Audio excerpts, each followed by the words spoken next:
Throughout much of human history, there were no bedrooms, no dating apps, and certainly no weddings adorned with flowers and synchronized dances. There were no awkward first messages, no perfumes, no restaurants, and no advice videos on relationships. Yet despite the absence of these modern conventions, your ancestors somehow managed to meet, fall in love, procreate, and ensure the survival of our species for over 300,000 years. This begs the question, how exactly did ancient humans find mates? I'm not referring to the biological mechanics, as that's universally understood. The real inquiry is about how people in bygone eras discovered partners, attracted each other, fostered relationships, and raised offspring in a world without modern society. Imagine placing a contemporary individual into a hunter-gatherer band 40,000 years ago. The concept of romance would seem entirely foreign. To begin, it's crucial to recognize that for the majority of our past, humans didn't reside in large civilizations. Agriculture only emerged about 12,000 years ago. Prior to that, humans existed in small groups, typically numbering 20 to 50 members, and they constantly migrated across landscapes seeking sustenance, water, and shelter. The social world was incredibly small. Everyone knew each other intimately. All disputes, friendships, separations, and attractions were witnessed by the entire group. There was no option to disappear after a clumsy encounter or ghost someone. Embarrassment meant waking up next to the same people around the same fire the following day. Modern anthropologists researching existing hunter-gatherer communities have discovered that these groups are profoundly social. Individuals spend nearly all day in each other's company, whether walking, hunting, or sharing meals, which altered how attraction functioned. Today, people often meet under controlled settings, through dating profiles, polished photos, and brief text interactions. Conversely, ancient people encountered each other continually in everyday circumstances. They observed how someone coped under stress, their generosity with food, how they acted during lengthy migrations, and their response to danger. In these smaller communities, one's reputation played a pivotal role. Intriguingly, humor could hold more allure than physical strength. In hunter-gatherer societies, researchers consistently uncover that storytelling prowess and humor were seen as highly appealing traits. A well-known study of the Agta community in the Philippines highlights that proficient storytellers are sought after as partners and often have more children. Reflect on that. The ability to entertain others around a fire might have significantly influenced human evolution. This correlation makes logical sense in a world devoid of wealth, vehicles, or status symbols, where personality was very apparent.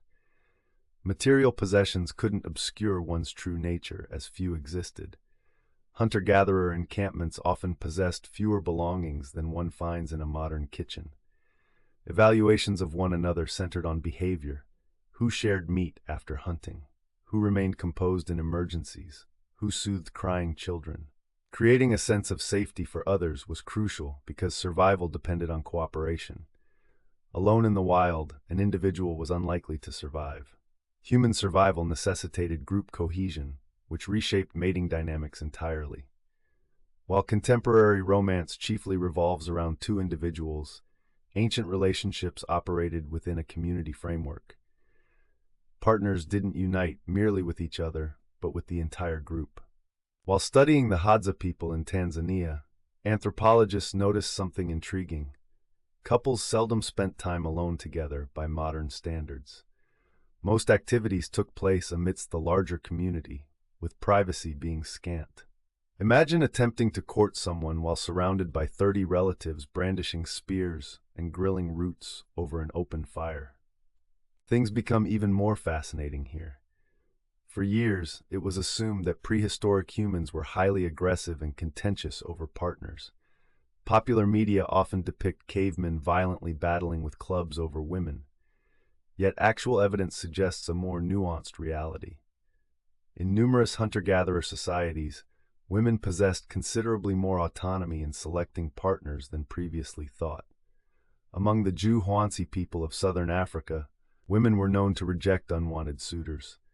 Divorces were customary and accepted without significant upheaval if relationships grew unsatisfactory. This understanding sheds light on a fundamental aspect of ancient human mating. Humans are evolved for pair bonding, although not strictly for lifelong commitment. Relationships were flexible, some enduring for decades, while others did not. Evolutionarily, this versatility makes sense. Raising human children is a challenging endeavor. They are notably more helpless than the young of other species. Within hours of birth, a foal can stand, whereas human infants can't even hold their heads up. Attaining independence takes human children over a decade, demanding an immense investment. Consequently, humans developed emotional bonds designed to keep parents together long enough to rear their children. Love isn't merely the realm of poems and songs. It's a biological function preventing two weary parents from abandoning each other while navigating a prehistoric landscape with a wailing child. Children undeniably transformed everything. One significant distinction between humans and our primate cousins is known as cooperative breeding. Human mothers didn't undertake child-rearing alone.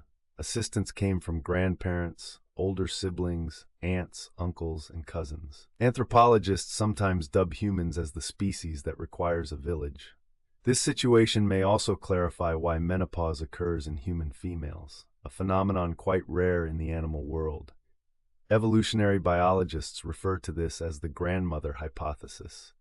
Grandmothers were essential in grandchild care, so much so that post-reproductive longevity actually benefited species survival.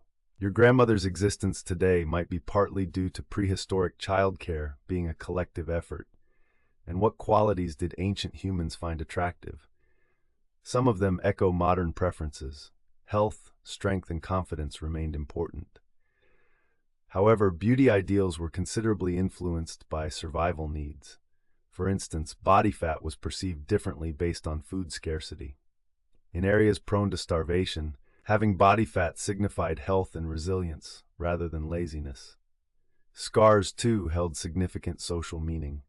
A scar from hunting could represent bravery and experience, not imperfection. Even scent was far more important than it is today. Modern society often masks natural body odors with deodorants and perfumes, but ancient humans didn't have that luxury. Humans are actually quite sensitive to scents, and research suggests people are subconsciously drawn to the scent of potential partners with differing immune systems, thereby enhancing the prospect of healthier children. All along, your sense of smell has discreetly guided you in choosing partners. Visualize a prehistoric evening, gathered around a campfire under a star-strewn sky, no phones, no electricity, no traffic noise, just the sound of conversation, laughter, insects, and crackling flames. This setting was fundamental to human connection.